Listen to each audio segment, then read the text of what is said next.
Hi, I'm Chairman Don Palmer with the United States Election Assistance Commission. May is Military Appreciation Month, and as part of the EAC's recognition of this month, we will be interviewing election officials from areas with military voters to learn about military voting and how election officials assist those service members. Today, I'm pleased to speak with Stephanie Iles, who is the Director of Elections and General Registrar for the City of Norfolk in Virginia. Good morning, Stephanie. How are you today? And Good morning. Good morning, Chairman Palmer. It's a pleasure to see you again.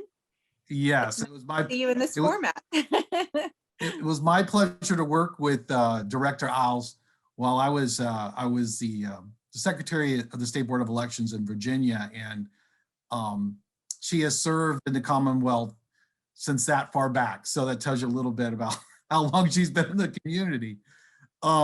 Thank you for joining us for Military Appreciation Month. And before I ask you some questions, could you tell us a little bit about the military installation ships in the community, the military community in Norfolk, Virginia?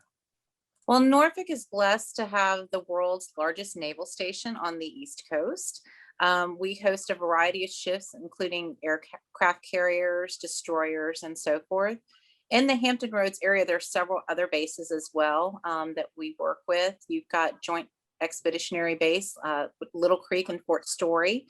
We've got Fort Eustis, Langley Air Force Base, NAS Oceana, and the Northwest Annex out in Chesapeake. So it's a very, very large military area in Hampton Roads. And we're blessed to be working with our staff and people over at Norfolk Naval Station when it comes to voting in Norfolk.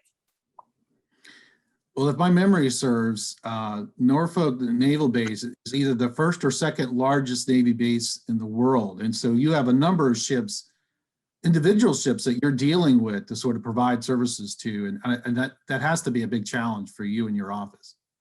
It is, but we work very closely with the voting assistant officers on these ships that are assigned to work in those capacities. And usually at least every 4 years before the presidential, but hopefully more often than not, we have an annual meeting with the different bases to talk to them about what the voting assistant officers do, as well as what our services are as far as voting and absentee voting. So what is one of the biggest challenges, or what are the biggest challenges to administering elections with a high or large number of military voters, and how do you overcome those challenges?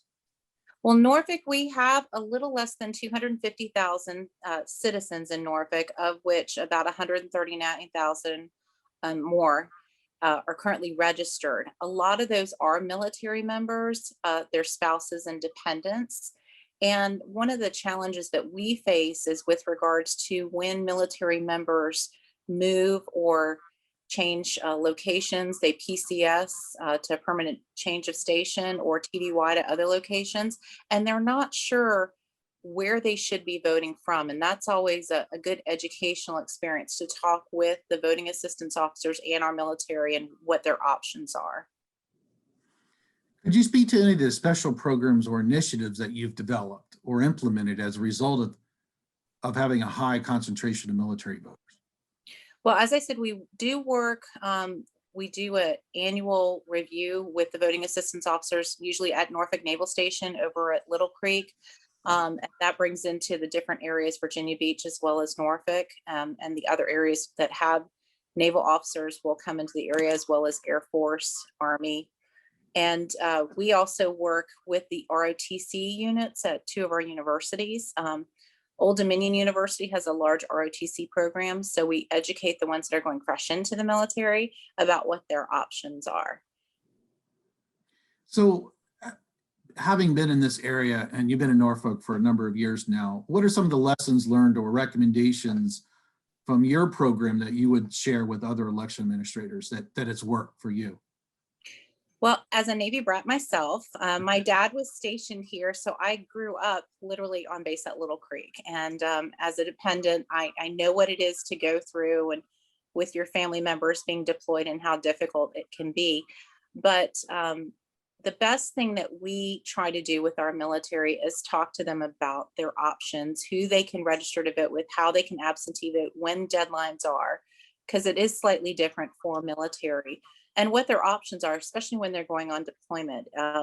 Sometimes they're called up right away and they don't necessarily know they're going to be on deployment, but with Virginia offering absentee voting 45 days ahead of elections, it gives them an opportunity to cast a ballot early prior to the election. We also talk to them about where they should be registering from and how they can vote that absentee ballot, different options that are available. We work with the Federal Voting Assistance Program and talk to them about the federal postcard application process, as well as the option of doing a federal write-in absentee ballot if they're not able to complete that in a timely manner. We recommend normally that military members try to register to vote based on what they declare on their leave and earning statement. They call that their LES. And that is what they consider to be their home. That might be Virginia, or it may not be. It might be Florida or Texas or another location, and they just happen to be stationed here. But if they're not able to register based on their LES, or they've just recently gotten stationed, they're new to the military, they certainly have that option to register to vote wherever they may be stationed at. So you mentioned voting assistance officers and the federal voting assistance program. Are there any other state or federal resources that you found helpful that other election administrators might also find helpful, or for the voters that are overseas? We direct voters to our homepage, www.norfolk.gov/elections. The Federal Voting Assistance Program at www.fvap.gov is always very helpful. The Election Assistance Commission, your website, has always been helpful to redirect voters as well. I found that the FVAP website is good because it does cover all 50 states. And when the voting assistance officers are talking with their people on the boats and so forth, they have a very, very thick notebook that they're working with. It has all the 50 states. Whereas if the officers just go online, or the enlisted just go online and tap on whatever their state is, it'll show them the requirements for voting, because every state is a little different. Some states may require you to register by party, whereas we don't in Virginia. But we work with them to educate them on how we do it in Virginia, which may be a little different than other states. So do you have any recommendations for service members who've recently relocated and would like to ensure they're ready for upcoming elections? I would first ensure that you are registered to vote, and you can easily do that. In Virginia, if you want to check if you're registered, you can visit the Department of Elections website. It's www.elections with an S on the end .Virginia, and Virginia spelled out .gov. And you can go right under there to check to see if you're registered, if you want to be registered in Virginia. Of course, when you register to vote, that does make you eligible for other things in Virginia, such as serving on jury duty or possibly paying taxes. So you want to double check that. But if you're not sure, you could also check on the Federal Voting Assistance website to see if you're registered in your state based on your leave and earnings statement. Well, thank you so much for joining us, Director Iles. Do you have anything else to share about your experience dealing with the military voters before we end this video? Well, first, I'd like to say thank you to those who've served and continue to serve, and those families who have supported them while they're deployed. I know that's very, very difficult. We are welcome to answer any questions that military service members or their dependents may have. If you've recently relocated to the area, or even if you're not in Norfolk, we can direct you to the resources you need to make sure that you're properly registered.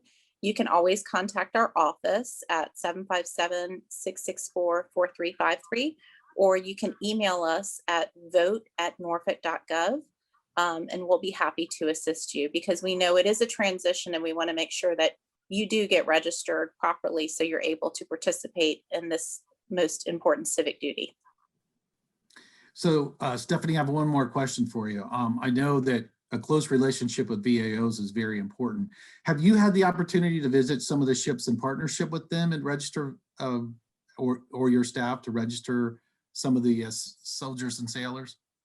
We have not. We've had meetings with BAOs, and through the Federal Voting Assistance Program, we've not had the opportunity to go on board ships. I know with COVID last year, there were restrictions too, and because of security measures, but that would be something definitely we would be interested in. We do work or have been working with new citizens in Norfolk that get registered for the first time as soon as they become citizens. And we love to do all kinds of voter outreach. We work with our two universities, as I said, Norfolk State and Old Dominion. So doing something with our military definitely would be rewarding. That would be something we'd look forward to. Oh, it's a great experience. I highly recommend it. Thank you so much, Director Iles, for meeting with us and talking about how you serve your military voters. Thank you so much. Thank you.